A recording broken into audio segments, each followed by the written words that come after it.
Assalamualaikum warahmatullahi wabarakatuh. Perkenalkan, kami dari kelompok pendidikan vokasional akan mempresentasikan hasil diskusi kami dengan materi perbedaan pembelajaran teori dan praktik dalam pembelajaran kejuruan tata cara cuci motor. Perkenalkan, saya selaku moderator yang berhadir bersama saya. Perkenalkan, nama saya Muhammad Hidayat dengan orang KM25. Saya dengan ITM Market 21. Di badan Market 30. Nah, untuk pembahasan pertama ini kita akan membahas pembelajaran teori dalam vokasi cuci motor. Yang pertama itu akan dibahas oleh Dimas Ramadan. Pembelajaran teori dalam vokasi motor. Fokus utamanya itu adalah untuk memahami konsep dasar, prosedur, dan regulasi keselamatan dalam menggunakan motor. Jadi ini untuk kita biar tahu dulu prosedurnya tuh standarnya kayak gimana, regulasi keselamatannya kayak gimana biar tidak terjadi kecelakaan.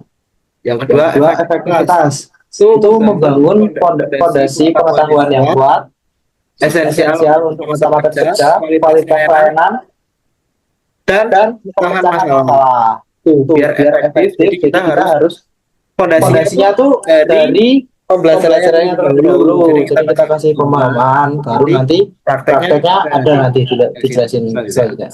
Untuk komposisinya tuh mencakup sekitar 40% dari total kurikulum sesuai amanat dari Undang-Undang Nomor 20 Tahun 2003 tentang Sistem Pendidikan Nasional. Dan ada juga tantangannya yang sering dihadapi itu sering dianggap membosankan karena kurang interaktif dan sulit dihubungkan langsung dengan aplikasi dunia nyata tanpa praktik. Kan cuma dalam kelas toh mendengarkan guru itu kan lebih mudah untuk membuat anak itu jadi bosan gitu. Lanjut. Nah, selanjutnya kita akan membahas pembelajaran praktik dalam vokasi cuci motor yang akan dibahas oleh Mas Agi. Nah, di dalam perkembangan keterampilan ini ada beberapa mengembangkan keterampilan langsung dengan teknik mencuci, penggunaan alat, dan penanganan bahan kimia pembersih. Yang kedua itu ada komposisi kurikulum, mencapai 60% dari total waktu pembelajaran dan memastikan lulusan siap kerja sesuai tuntutan industri. Terus selanjutnya ada peningkatan kesiapan kerja, meningkatkan keterampilan psikomotorik, adaptasi terhadap kondisi lapangan dan kepercayaan diri. Yang terakhir ada hambatan implementasi, keterbatasan peralatan, bahan praktik, dan kebutuhan dan akan pengawasan intensif tentang instruktur yang kompeten. Baik, saya kembalikan ke moderator. Terima kasih Mas Agi. Selanjutnya itu ada perbandingan strategi pembelajaran atau efektivitas dan konteks akan dibahas oleh Mas Dimas.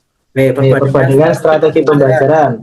Untuk efektivitasnya sendiri, kalau teori itu dia hanya fondasi untuk memahami prosedur, standar keamanan, dan dasar-dasar kimia, dasar-dasar alat dan bahan bersih. Jadi dia tuh awalnya pengetahuan awal itu dikasih di teori itu, fondasi umumnya, semua pemahaman tentang keamanan, prosedur pencuci motor, alat dan bahan yang digunakan itu dijelaskan di teori. Nah, prakteknya itu untuk menguasai teknik motor, penggunaan alat yang baik dan benar, penanganan masalah real-time, vital untuk kompetensi vokasi. Jadi praktik itu digunakan untuk biar yang teori kita terapkan di praktik. Jadi agar teori tadi itu dijalankan dengan benar gitu guys. Konteksnya itu dalam pembelajaran praktik memerlukan fasilitas yang memadai dan instruktur berpengalaman untuk hasil yang lebih.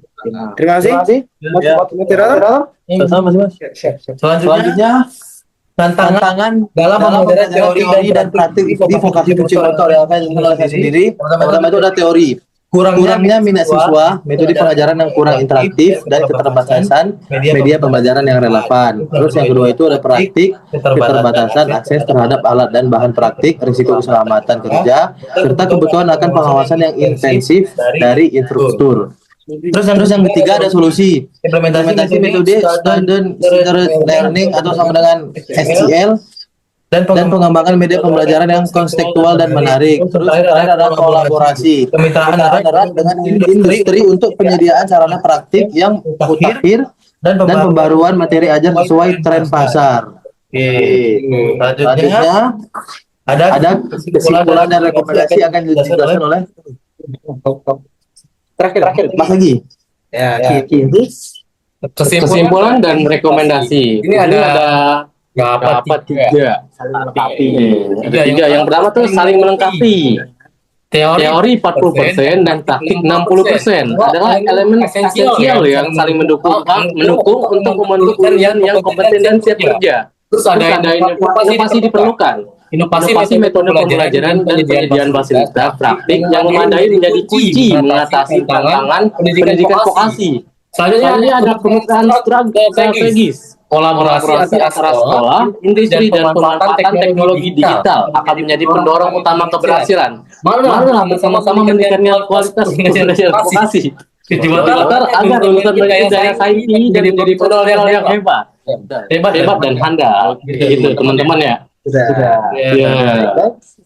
Mungkin sekian paparan dari kelompok kami. Lebih dan kurang kami mohon maaf. Kami akhiri dengan Ada pantun kata ya? Ada pantun ya? Iya. Siapa sih yang pantun? Bas ya?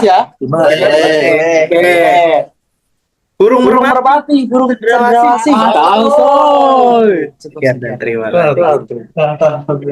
Wassalamualaikum warahmatullahi wabarakatuh.